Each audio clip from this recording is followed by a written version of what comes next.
Hi, I'm Jackie, and welcome to this edition of Wellbeing Series. Today we're doing yoga. I'm pleased to have Allison Drost join us. Allison is a lifelong learner and has academic, dance, and certifications in yoga.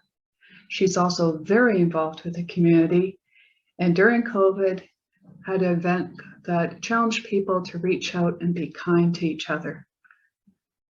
Welcome, Allison. Thanks so much, Jackie. So thanks so much for having me. So like Jackie just said, I'm Allison Drost, and I'm with the Woodstock School of Dance and Yoga. So Jackie has asked me here today to kind of present a nice special presentation of yoga and the benefits of yoga and what that brings to a healthy livelihood. So I hope you get something out of this session, and then I'm going to leave a little bit of time at the end for some question and answers. If anybody has any questions, feel free to write them down throughout the session, and then you can ask me at the end. So today, specifically this yoga session, what I chose to concentrate on is insomnia. So basically taking yoga and trying to help us create better sleep patterns and combating things where we don't fall asleep easily, and how we can help yoga and incorporate that into our nighttime, bedtime routine to get a better sleep. Especially with everything that's been going on throughout the past couple of years and the past many months. I think everybody could probably utilize a little bit more sleep and a little bit less stress. So I hope that you find this helpful. And yeah, so let's get started. So before we get started, I do want to give out a few facts of some data released from the National Sleep Foundation. So this is kind of some things that we already know after studying sleep and what we can do about it in terms of building yoga into our everyday life to help us sleep better at night and to also sleep faster, which is always so great. So a couple things. The first thing is, how do we define insomnia? So what is insomnia? And insomnia simply is the difficulty of falling asleep or staying asleep. So that's something that I think everybody struggles with, if we were being really honest with ourselves at some point in our lifetime. So I'm hoping that this session will help to help you fall asleep or to stay asleep, or to just even feel good about your nighttime routine and getting a little bit more relaxation through your day.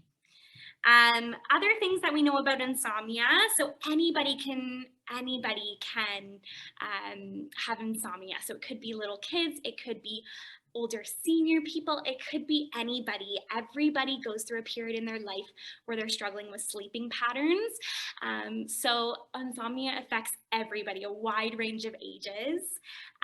So the biggest thing we see, one of the biggest problems with today, is that we're so hooked into technology. So one thing that researchers suggest, especially when tackling insomnia, is to turn off all of your technology at least 30 to 60 minutes before going to bed. So that's typically when we want to start our nighttime routine.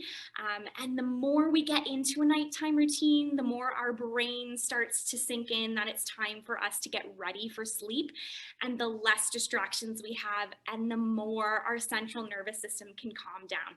So it's really important to turn off that technology, again, at least 30 to 60 minutes before we want to go to sleep. Another thing about some studies that have shown is that these studies actually show that people who practice yoga regularly and put it into their routine regularly stay asleep for longer with less interruptions throughout their sleep, and they actually go to sleep faster. So the more you can incorporate some of the yoga poses that I'm going to show you today into your routine, the more likely you'll be able to get a good sleep at night. Another thing, one study showed that yoga actually had a positive effect on sleep, but also with your quality of life. So yoga can decrease symptoms of depression and anxiety and all of those things that we're experiencing on a day-to-day basis. There's lots of studies that show that yoga actually helps to combat that in a permanent way. So if we're incorporating yoga regularly, not only are we getting better sleep, but we're also combating all of these things that we're taking through our daily lives that cause us stress. And also, because insomnia is so very varied, so different ages, different types of insomnia. Some people have trouble falling asleep, some people have trouble staying asleep, some people wake up and then they feel like they have to go back to sleep, but they can't. Because it's so varied, yoga is one of the only things that can tackle all types of insomnia. So I'm going to show you a couple of poses that hopefully will help us feel a little bit more relaxed. And this is a great thing to do before you go to bed. So I hope if you're watching this recording, probably not now because we are filming this at 2 p.m. in the middle of the day, but if you choose to watch this at a different time, you can make this part of your nighttime routine and maybe try a couple of these poses and hopefully it'll work for you to induce some sleep.